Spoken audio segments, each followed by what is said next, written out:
Primero estaba un tema, yo 17 años viviendo lejos de mi casa, estaba alquilado una habitación y no tenía mucha vida social al principio. Y tenía la oportunidad de viajar, de ir a Brasil, a Bolivia, Paraguay, Ecuador, a Perú, a Colombia, Chile, Argentina, Uruguay, de la mano de la selección. Eso es invaluable. Además estás defendiendo a los colores de tu selección. Eso por Claro, un lado. Y esa emoción que sentimos claro. cubriendo y estar ahí y te abrazabas con los componentes, con los hermanos Vargas, con Néstor Colmenares, con Windy Graterol. Eso fue increíble. El salto definitivo de tener a Michael Phelps y de tener a Usain Bolt. O sea, porque Phelps, por supuesto, ya había hecho cosas en Beijing, los dos, pero 2012 los consolida a ambos. Entonces, tener Claro. quizás los dos mejores atletas olímpicos de todos los tiempos en una misma cita y estar ahí y además después experiencias también relacionadas con lo que te decía antes, Vane. Pero también me considero una persona afortunada, Vane, por el hecho de trabajar en lo que me apasiona.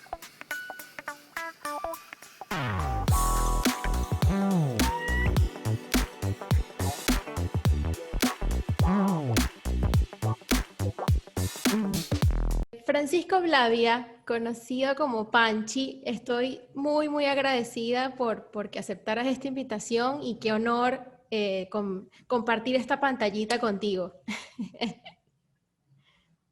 No, por favor, ¿para qué, Vanessa? Es un placer poder acompañarte en esta iniciativa y, bueno, conversar un poco de mi vida, que creo que se trata de este tipo de intercambios, ¿no? Sí, porque básicamente el tema o lo que me gusta es como que me cuenten historias, sino que me gusta No. como ir como desde lo bajito. Entonces sé que estudiaste un tiempo derecho y luego decidiste ser periodista deportivo. ¿Cómo fue eso? Cuéntanos ese cambio. Así fue. Bueno, realmente, sabes que hay decisiones que tú tomas como adolescentes que te pueden salir bien o te pueden salir mal. Cuentas con la asesoría, te acompañan tus padres. Y yo me metí entre ceja y ceja a temprana edad que quería ser abogado porque mi mamá es abogada. Entonces me sentía identificado.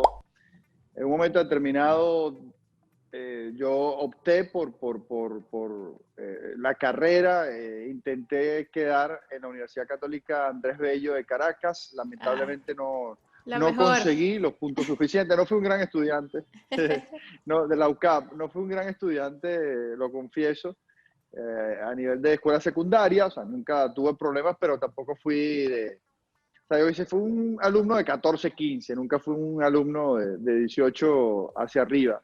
Entonces, para entrar a la Católica Andrés Bello y una escuela como la de Derecho, había exigencias importantes, Derecho, Comunicación Social, Economía. O sea, requerían, o sea, más allá de la prueba de aptitud académica, estoy hablando del año 89. O sea, yo tengo un rato, soy bastante... Eres una persona muy sabia. Entonces, por no utilizar otro término. Entonces, bueno, en esa búsqueda, yo ahora, por supuesto, mirando hacia atrás, tú haces, que es muy fácil hacer esos ejercicios de retrospección, son muy fáciles, porque yo hubiese podido tomar la determinación de quedarme en Caracas con mi gran amigo que terminó en la Universidad Santa María, pero me metí en la cabeza que no quería estudiar en la Universidad Santa María, bueno, esas mismas decisiones, muchachos, y terminé en la Universidad Católica del Táchira, en San Cristóbal, persiguiendo mi sueño de ser abogado. Y bueno, eso supuso también, o sea, desde el punto de vista académico, fueron 2 años perdidos. O sea, rápidamente ¿Te diste entendí que no me cuenta? apasionaba, Ok. pero fui cool. No, pero es que fue casi que automático. Además, primero estaba un tema, yo 17 años viviendo lejos de mi casa, estaba alquilado una habitación y no tenía mucha vida social al principio y te pega. No tenía amigos, no tenía grandes referencias en San Cristóbal. Aterricé en San Cristóbal sin conocer la ciudad prácticamente. Había ido Wow. de niño. Entonces después, en el camino me doy cuenta que no me gusta, pero confirmo mi pasión por los deportes, porque me acerqué mucho al fútbol nacional, aunque había ido muchas veces en Barquisimeto, al Farid Rich a ver al Deportivo Lara, en ese entonces la versión de la Unión Deportivo Lara, y ahí estaba el Deportivo Táchira. Y además el aficionado tachirense, el Sí. aficionado aurinegro, siente con una pasión Es gigantesca lo que dura, es representa dura. el carrusel. No, dura. Entonces cada 15 días, además es todo un ritual. Subir por la principal de Pueblo Nuevo, acompañar, o sea, caminas, llegas al estadio donde está ubicado allá arriba, en lo más alto de San Cristóbal, y eso, y entonces eso me cautivó y por eso soy un hincha del tachirense. O sea, más allá además que tengo una relación muy cercana, en un momento determinado tuve una relación muy cercana con el Deportivo Táchira porque íbamos cada 15 días a transmitir, cuando yo formaba parte de un canal llamado Sport Plus. Y entonces, pero por eso estoy diciendo, a pesar de que fueron 2 años donde desde lo académico no me dieron absolutamente nada, sí la confirmación de que eso es lo que Te yo quería hacer. enamoraste Entonces, por del eso es que yo creo fútbol. que sí, bueno, no me enamoro, yo había jugado fútbol, o sea, uno de los deportes que yo más practiqué siendo muchacho fue el fútbol. Yo siempre cuento que Rafael Dudamel y yo fuimos compañeros, a él le fue bastante mejor que a mí como futbolista, está claro. Después, bueno, pues, seguimos siendo grandes amigos y después coincidimos. Después yo me lo traje al campo de la comunicación, trabajamos juntos al Mundial 2006 en RCTV, después también lo tuve como invitado en Sport Plus cuando yo cumplía funciones de vicepresidente. Tomaron Entonces, bueno, jugué. diferentes ramas. Total, total. Pero bueno, Rafa es muy inteligente, hubiese podido ser exitoso en cualquiera de esas ramas. Él prefirió ser eh, arquero y terminó siendo el mejor en la historia de Venezuela. Y entrenador, llegó a ser seleccionador nacional. O sea, hoy Claro. por hoy, después de su etapa frustrada en Brasil, está yo creo que a las puertas de cosas interesantes. Bueno, entonces digo, esa comunión con el deporte siempre existió. Pero a partir de eso me di cuenta que o sea, mi vida no estaba en San Cristóbal y regreso a Barquisimeto, donde soy oriundo, y ahí es donde comienzo a traer un proyecto, pero no relacionado con el fútbol, sino con el béisbol, que yo siempre he dicho es mi primer amor. Y ahí es donde me incorporo a un proyecto incipiente que lo que buscaba era abrir.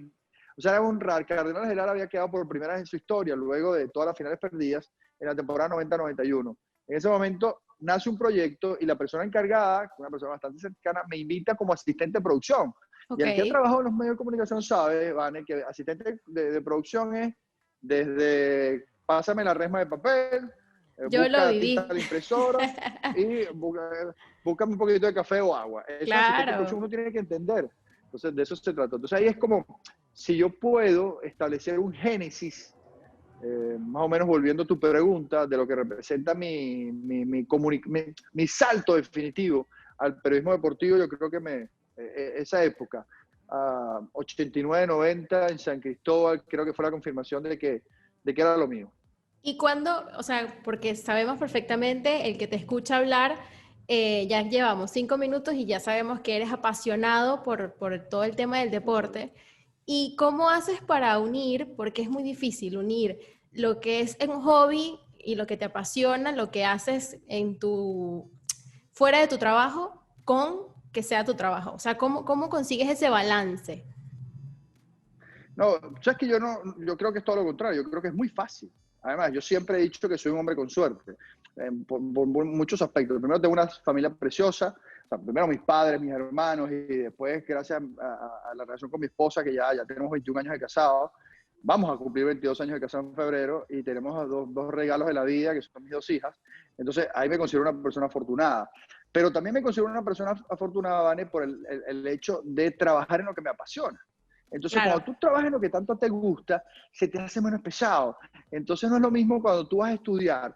Es un ejercicio que podemos establecer ese paralelismo. Cuando tú vas a estudiar, hay materias que te gustan más, tanto en bachillerato como en la universidad. Entonces, cuando estudias materias que te gustan, es mucho más fácil. En cambio, claro. cuando te toca estudiar, te toca temas que realmente te pegan, cuando la gente no es buena en números, toca matemáticos, o el tema de la física, la química. Bueno, el álgebra es un Es dolor de duro. cabeza para la gran mayoría, por ejemplo. Entonces, eso es más complicado. En cambio, cuando hay algo con lo que te sientes identificado, como que todo fluye de una manera distinta. Entonces, cuando tú tienes la oportunidad de trabajar en lo que te apasiona, es una maravilla. Eso, Sinceramente, es una maravilla. Por eso es que es la búsqueda. Hay gente que es exitosa trabajando en algo que realmente no lo apasiona, pero lo lo hace aplican y bien, son muy eficientes.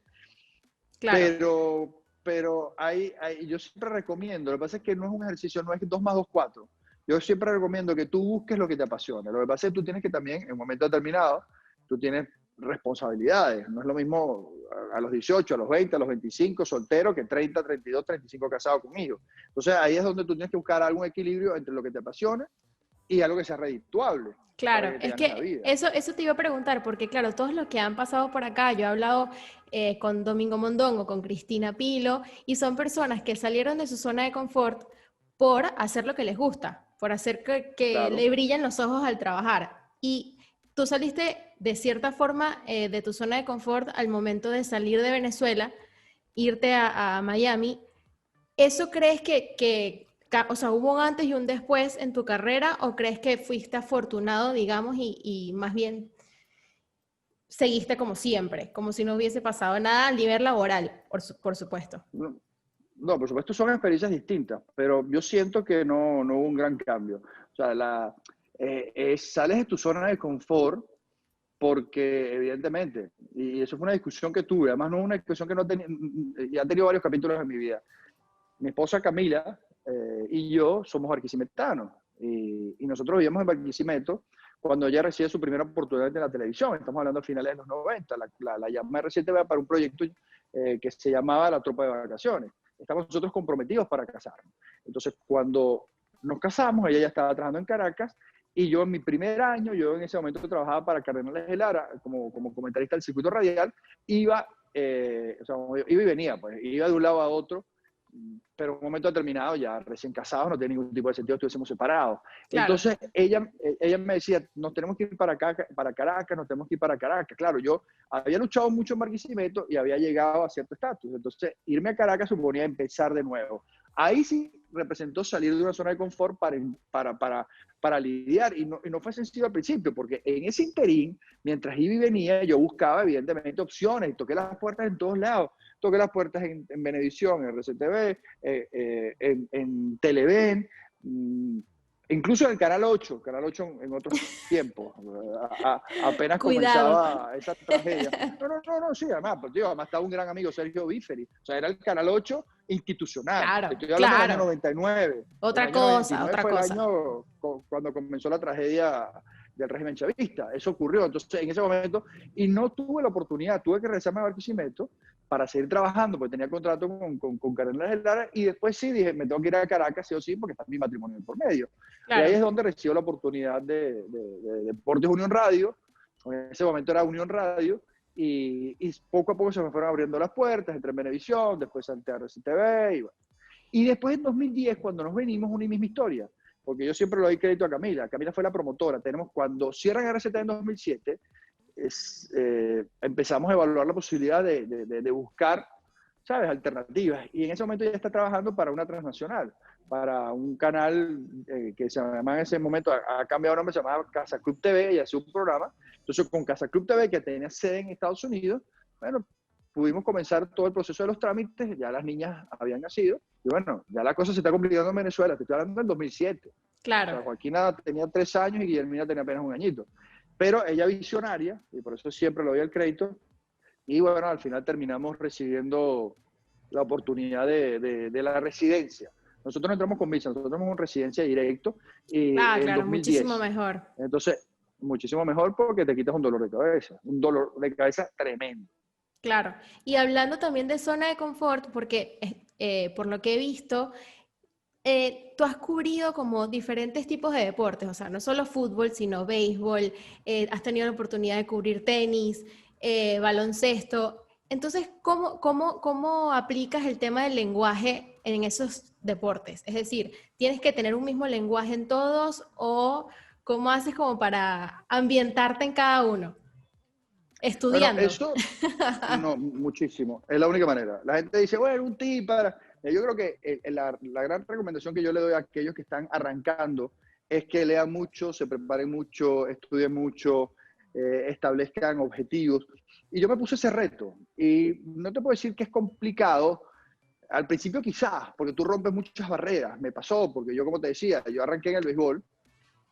Y después di el salto al fútbol. Entonces, cuando yo llego a Caracas, el fútbol y el béisbol vivían en una suerte de pelea permanente, un antagonismo. Porque si tú cubrías el béisbol, no podías cubrir el fútbol. Porque eran, como Claro, familias que no se querían. Y yo juntos pero no tuve revueltos. No, sí. No, y a veces ni siquiera juntos. Yo tuve la determinación de decir, ¿por qué? Porque al final eso, pero me cuido mucho.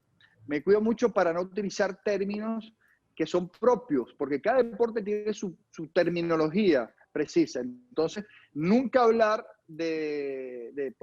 por decirte, nunca puedo decir de campo cuando estoy transmitiendo béisbol, cuando Claro, estoy transmitiendo basquetbol. O sea, eso, porque el aficionado es muy sensible.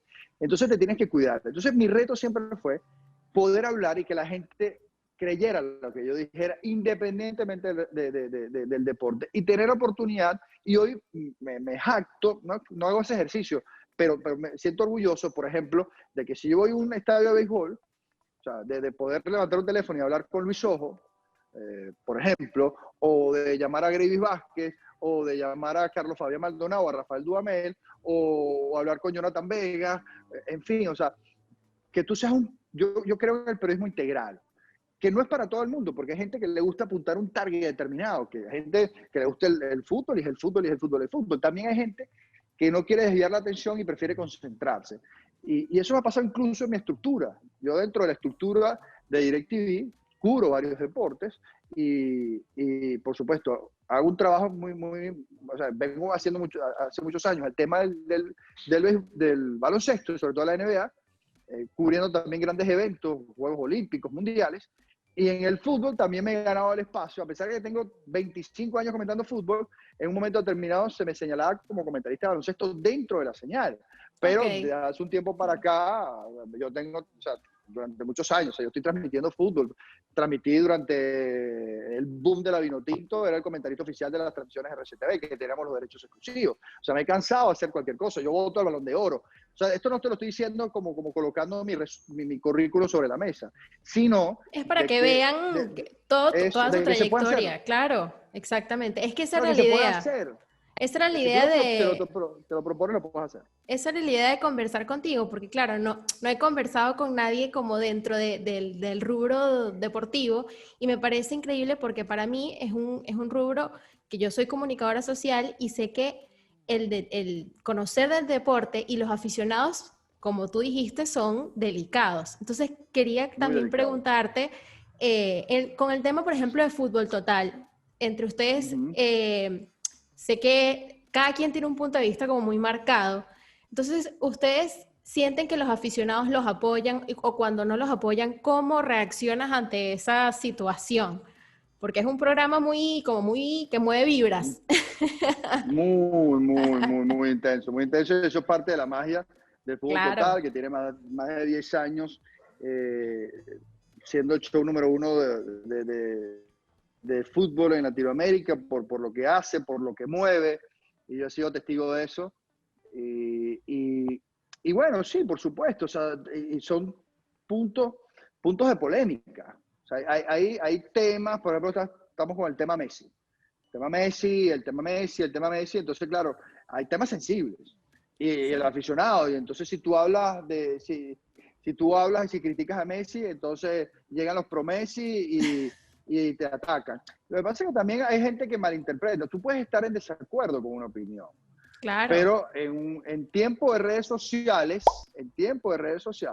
hay mucha gente que amparados en esa distancia, en la distancia que te da, por supuesto, no estar físicamente, pues yo siempre cuento, hay mucha gente que te critica y te cuestiona, incluso utiliza un lenguaje agresivo, eso es, y esa misma gente, por casualidad, te la consigues a un lado y se toma una foto contigo. Porque te pasa, yo le digo o sea, que tú se hacen lo fuerte, yo le digo a los malandros de teclado, delante de un teclado, delante de un equipo, entonces son los más guapos de todos, pero después entiendes que la cosa es distinta. Entonces ahí claro, es donde, pero tú tienes que saber manejar la crítica. O sea, digo, cuando tú das el salto, o sea, porque el que no tiene relevancia difícilmente se ha criticado. O sea, porque si claro. tú no tienes relevancia, entonces la gente no... ¿Por qué el formato de fútbol total es tan, o ha sido tan exitoso? Bueno, primero, de la mano del trabajo de la producción, el trabajo del equipo, encabezado por un gran amigo, un gran profesional, a quien estimo muchísimo, como es Pablo Giral. Y Pablo ha sabido llevar muy bien eso, porque es el debate. El debate que a veces, bueno, que es el debate propio de un aficionado. Un aficionado o Claro, amigos, me pasa a mí.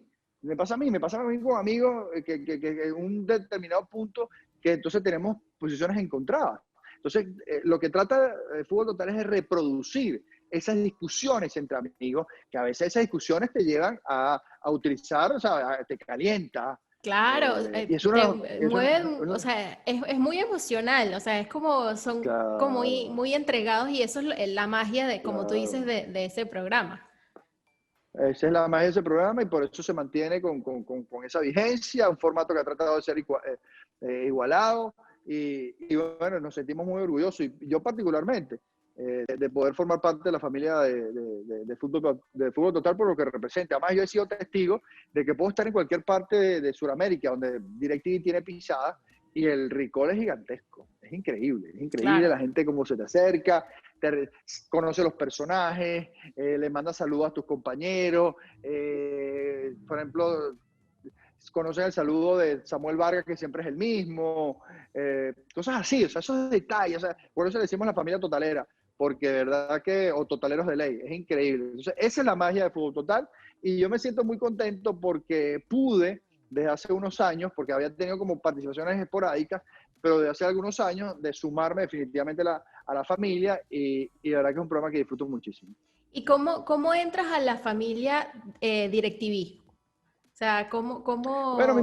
a mí me busca DirecTV. DirecTV abre operaciones en Venezuela cerca de, estamos hablando de a mediados de los 2000. Ok, Entonces hay un acercamiento cuando cierra RCTV.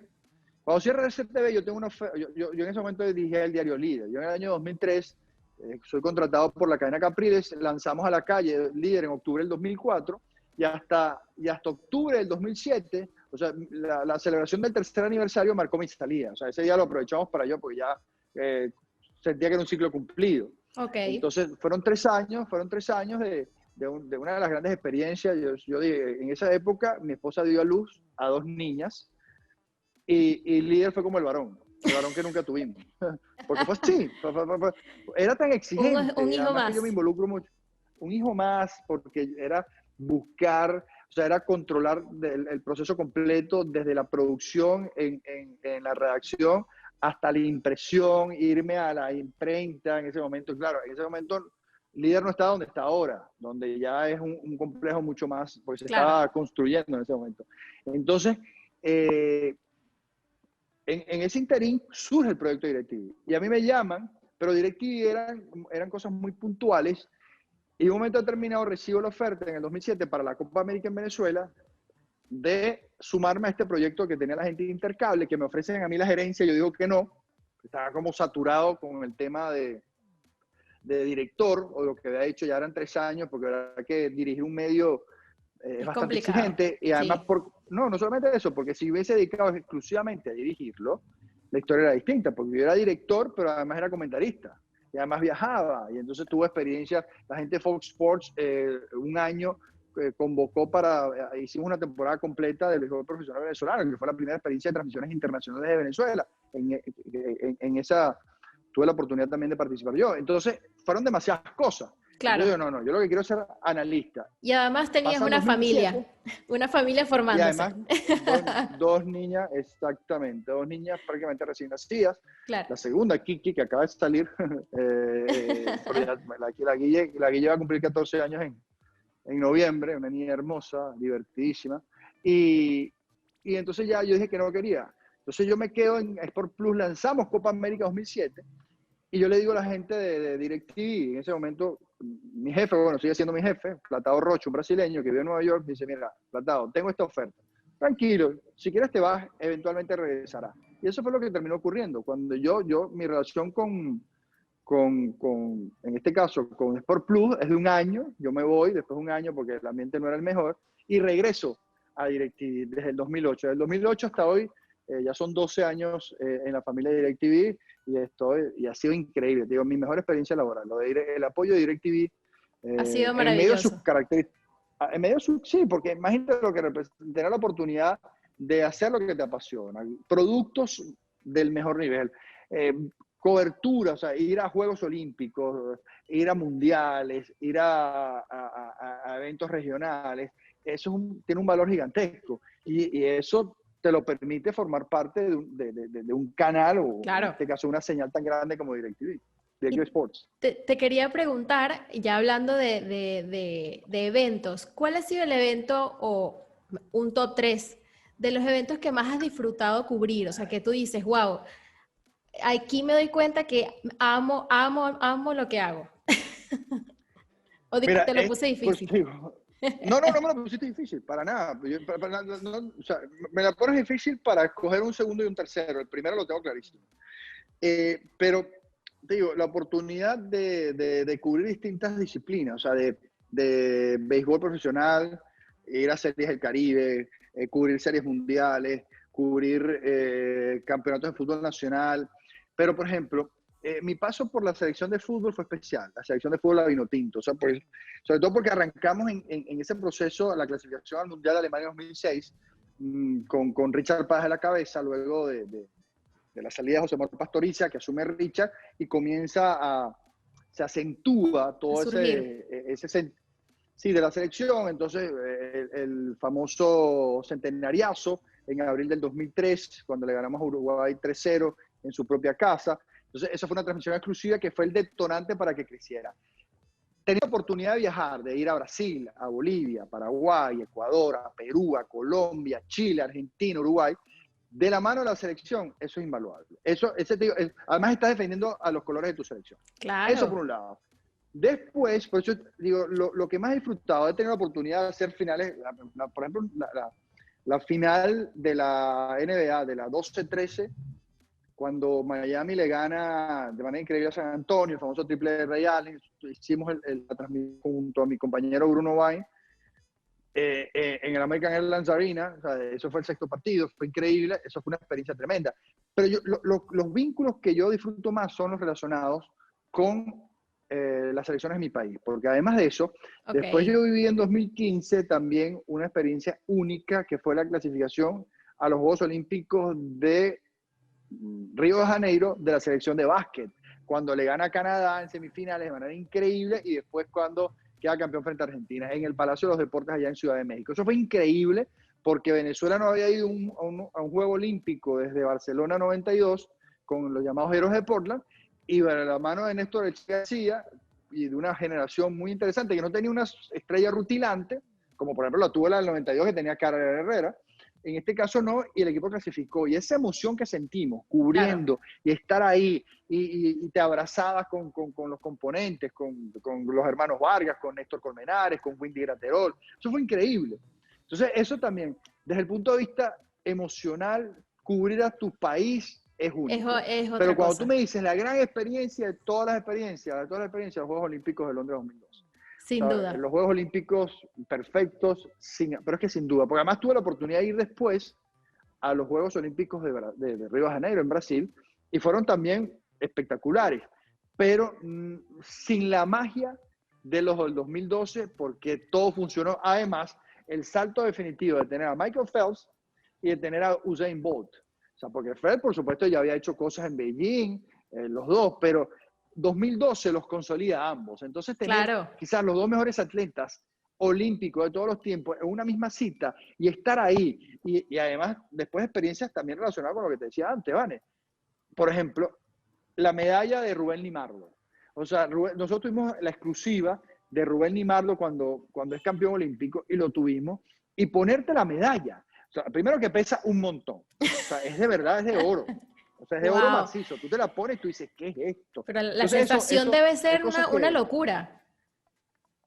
Una locura definitivamente. Entonces te digo, la combinación de elementos hacen que esa cita en Londres haya sido increíble, y que para mí es top, porque en verdad que difícilmente pueda conseguir algo distinto a eso, porque además fueron los juegos, cómo los celebraron, cómo los administraron, los protagonistas, la cobertura que hicimos, fue tremendo. Y también te quería preguntar, capaz ni siquiera lo has pensado, pero con toda esta pasión y con todo lo que sabes, ¿has pensado, por ejemplo, no sé, formar parte de un equipo de fútbol, director técnico, algo? ¿O nunca se te ha pasado por la cabeza? Jamás. Yo Nunca. respeto mucho y tengo grandes amigos, nunca. Lo que sí tuve y en un momento coqueteé fue pero ya con puestos más gerenciales. De hecho, Ok. una historia que he contado poco, en el año 2003 yo recibo una llamada de un amigo y me propone un cargo, y en ese momento yo estaba también evaluando la posibilidad de ser director del diario Líder, que era una gran apuesta de la cadena Capriles, que había tenido en los 70, principios de los 80, un diario deportivo para competirle a Meridiano, pero ellos habían dejado a un lado ese proyecto y lo estaban recuperando casi que más de 20 años más tarde. Eso ocurrió. Y la oferta que yo tuve era de un grupo que estaba comprando Tiburones de La Guaira.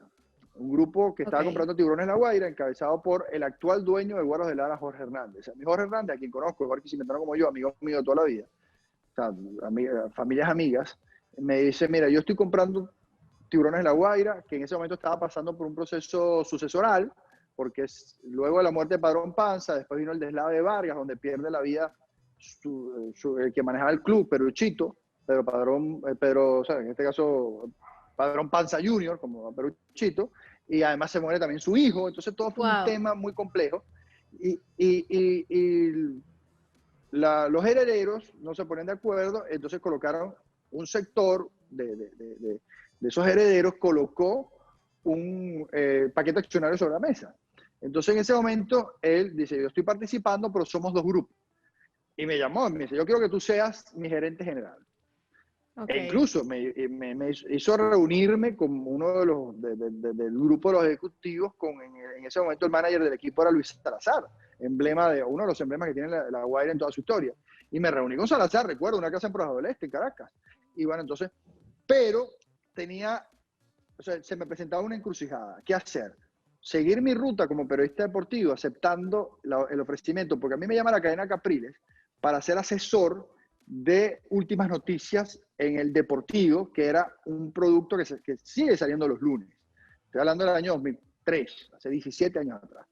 Y me llama y me dice, mira, queremos, y en el camino me dice, realmente nosotros te estábamos midiendo porque estamos lanzando un producto a la calle que es Líder, y estamos viendo para ver si tú tenías la capacidad de ser el director. Te estaban evaluando. Es lo que termina. Sí, totalmente. Y casi que, y me lo dicen después. Claro, en ese momento yo trabajé y cumplí mis funciones como asesor y escribí una columna en el deportivo. Entonces, ahí se me presenta, por supuesto, un momento donde tengo que tomar una determinación. Y me decanto por Líder. Claro. Lamentablemente para Jorge y su grupo no se da porque aparece desde otro lado aparece también un grupo interesado y son los actuales dueños. Los actuales dueños fueron los que terminan capturando la atención, se quedan el paquete accionario y eventualmente se convierten en los propietarios del equipo. Jorge después compra Guaros de Lara y también me invita a que yo trabaje con él, pero ya yo estaba viviendo aquí en Estados Unidos. Claro, y tu carrera hubiese sido otra, o sea, hubiese agarrado otro camino. Pero sin duda alguna, por eso digo, en ese momento tuve la oportunidad claro, al final no se concretó, pero fue como el ofrecimiento a cumplir una labor distinta a porque no se trata de gerenciar, porque yo gerencié un periódico, gerencié un canal, o sea, he tenido oportunidades de manejar proyectos, pero en este caso en particular era manejar un equipo de gol. Claro. Y para ir finalizando, Francisco, porque esto ha sido maravilloso, esta es la segunda temporada, digamos, de este podcast y estoy agregando 2 segmentos. La primera es, yo te hago una pregunta y tú me respondes lo más sincero y lo que te salga del corazón. Lo primero es, ¿qué le dirías al Francisco de 15, 17 años? Le diría que fuese un poco más disciplinado, entendiendo el contexto, o sea, disciplinado a la hora de establecer rutas. Lo que pasa es que, a ver, ese ejercicio ya lo hacíamos antes en esta conversación. O sea, yo siempre digo que yo no me arrepiento de lo que hago, sino lo que dejo de hacer. O sea, porque en ese momento, si yo hice algo, o sea, prefiero arrepentirme de lo que hice, porque en ese momento tomé una determinación tomando en consideración las circunstancias. O sea, a los 16 años no tenía la madurez que tengo ahora con Claro, 48. pero capaz eso te Entonces, llevó a lo que estás, a donde estás ahorita. sí, ahí yo creo que tú tienes que tener la suerte de que tu núcleo te acompañe, que te guíe en un momento determinado, porque en mi casa siempre hubo, mis padres, la oportunidad, o sea, de poder tomar decisiones. O sea, nunca fue una carrera impuesta. O sea, siempre nos dieron el chance, mi papá y mi mamá, a los 3 hermanos, nosotros somos 3 hermanos, de escoger. Y fue así, ninguno de los tres, lo que arrancó, terminó cerrándolo como su profesión. Ninguno de los tres. O sea, cada quien está en una área distinta. Mis 2 hermanos exitosos en lo que hacen, un hermano y una hermana. Pero entonces eso, entonces, ¿qué le diría? Pero lo de la disciplina es un poco concentrarme más en las cosas. Pero Ok. igual, tú adolescente, lo que quieres, no tienes responsabilidad, lo que quieres es salir. Y creo Y que disfrutar. siempre tuve sí, y nunca fui nunca fui un mal portado. O sea, Ok. o sea, yo lo digo sin ningún tipo de problema. Mis primeros tragos, por ejemplo, fueron cuando me gradué de bachiller. O sea, nunca, o sea, no tomaba, nunca en mi vida he fumado. Entonces no tuve esos episodios así de rebeldía adolescente. Entonces, yo creo que eso me deja tranquilo, eso, a pesar de que me gustaba salir Claro, y de ir, eras de venir. un tipo tranquilo, como dirían en Era, Venezuela. pero no era tan tranquilo desde ese punto de vista porque me gustaba salir y tal, pero no era o sea, de capítulos así de rebeldía con mis padres, no. Ok. Y si jugaras en algún equipo o país, Ujú. ¿en cuál fuera? Me hubiese encantado, bueno, dependiendo del deporte, o sea, si En hacemos fútbol, digamos. pues, bueno, en fútbol, por supuesto, me hubiese encantado jugar en la selección nacional. Yo hago un programa también directivo y se llama Mediodía se habla así, donde hay una sección que es yo y 10 más, así se llama, incluso el yo por delante. Entonces tú haces un ejercicio de tus jugadores para conformar una propia selección, entonces tú vas como armando tu propio equipo y tú te pones dentro del equipo. Entonces yo recuerdo, o sea, haciendo memoria, yo estaba como segundo central al lado de o sea, Dudamel de arquero, José Manuel Rey y yo de centrales, porque yo jugué fútbol y además terminé jugando mucho de defensa central, con Jorge el Zurdo Rojas por un lado, Robertico Rosales por el otro lado, Tomás Rincón, Paragüita Jiménez, Juan Arango, Stalin Rivas, y arriba Salomón Rondón y Giancarlo Maldonado. O sea, ese era mi 11. O Ok. sea, por eso digo, yo y 10 más. Entonces me hubiese encantado jugar en la selección nacional. Además, digo, tengo grandes amigos hasta el sol de hoy. Y en un equipo, por supuesto, en el Barça de Guardiola. Yo soy guardiolista a muerte y lo que hizo ese equipo en las 4 temporadas que estuvo Pep al frente del cuadro culé, desde el 2008 hasta el 2012, es Te lo hubiese mejor que he visto encantado. en fútbol de equipo. Uf, increíble, Y increíble. y si fueras a un evento o a una época, ¿cuál Uh-huh. sea? ¿A cuál sería? Bueno, quizás me hubiese gustado cubrir algún mundial de fútbol, no sé. Disfruté mucho Francia 98, porque soy hincha de la selección francesa. Tuve la oportunidad junto a mi familia de niño, tenía 10 años, viví un año, o sea, durante el 1982 vivimos un año en París, entonces del 81 al 82. Entonces todo ese año, todo el Mundial de Fútbol de 82 tuve la oportunidad de disfrutarlo en París.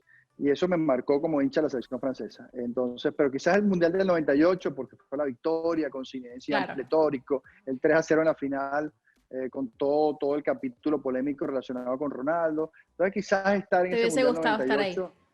Sí, lo cubrí para probar televisión en Barquisimeto, pero de estar ahí, o sea, cualquiera de los Claro. mundiales, esa es la asignatura pendiente. Mi asignatura pendiente creo que dentro de mi aspiración es lo que yo no puedo hacer.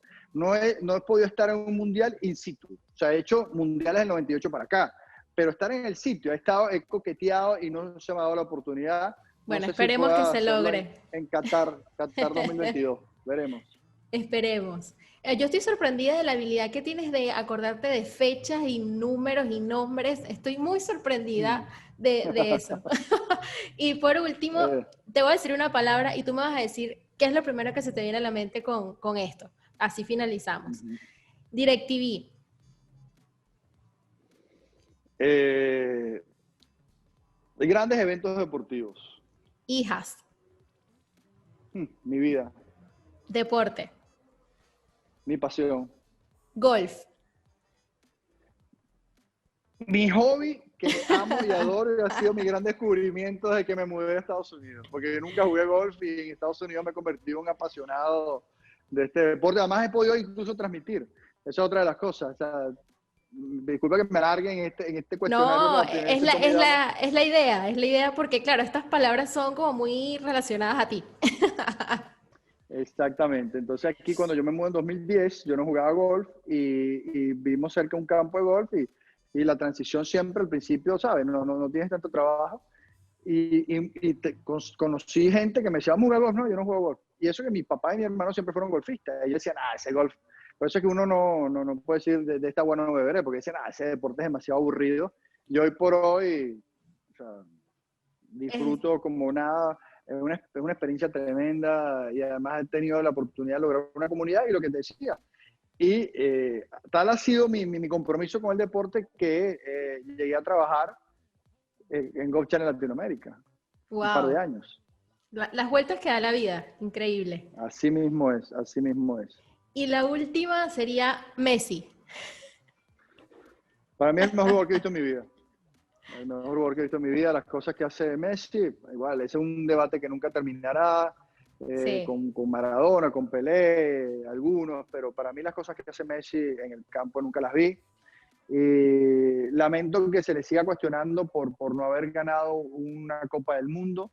Sí, Llegó a 3 finales de eventos importantes, 2 de Copa América, una de Mundial, y no tuvo la eh, oportunidad. eh, no tuvo la oportunidad, no tuvo el acompañamiento que, por ejemplo, del cual gozó Maradona en el 86, en esa final ante Alemania, con Valdano, con Burruchaga, con el Tata Brown, los autores, o sea, porque hay que recordar que Maradona en el 86, en la final no marcó, pero por supuesto se le recuerda lo que hizo tanto ante Bélgica, los 2 goles ante Inglaterra. Entonces, te digo, eso es lo que dice. Entonces, yo no creo que sea justo con la grandeza de Messi, que el no haber ganado una final eclipse, cuando sabemos lo Claro que que ha pasó con hecho de Rodrigo todo. Palacio, lo que pasó con el Pipi Guaín, en fin, tantas cosas que no fueron, o sea, no fueron capaces de entregar esa posibilidad. Entonces, pero para mí es el mejor futbolista que he visto en mi vida. Perfecto. Bueno, esta ha sido una conversa espectacular y bueno, te agradezco muchísimo por esta oportunidad de conocerte. Me encantó y espero que, bueno, se coman el mundo tanto tú como tu familia, que Camila, increíble todo su proceso y tus hijas que son hermosas. La verdad que eso es lo más importante. Además, en esta época de todo este tema del coronavirus, y le da la importancia que tiene la salud. Entonces, tener la oportunidad de estar en casa con ellas, las 3 estuvieron en un momento determinado con el virus, dieron positivo, pero Sí, sin síntomas, se hizo público como correspondía. Yo terminé siendo un paria en mi casa, porque yo era el único que estaba negativo, pero me tocó dormir 15 días en la sala. Me tocaba, o sea, me el muero. único negativo era yo. Pero bueno, son cosas, pero precisamente porque de eso se trata, de la solidaridad. Hay que ser solidario porque es una enfermedad muy, muy delicada, una enfermedad que además es muy contagiosa y tú tienes que pensar en el prójimo. Claro. Entonces, un poco lo que tratamos de hacer nosotros y por eso nos cuidamos tanto. Pero, ¿por qué va mi reflexión? Porque es un tiempo donde tú tienes que apreciar más que nunca la salud. Y para mí no hay nada más importante que la salud de mi esposa y mis 2 hijas. Entonces, a ti te agradezco la oportunidad, de verdad que te deseo lo mejor y bueno, nos reencontramos en cualquier momento, Vane. Seguro que sí. Bueno, muchísimas gracias y bueno, te etiqueto apenas suba este episodio hermoso. No vale, con gusto. Nos vemos. Un abrazo. Chao. Chaito.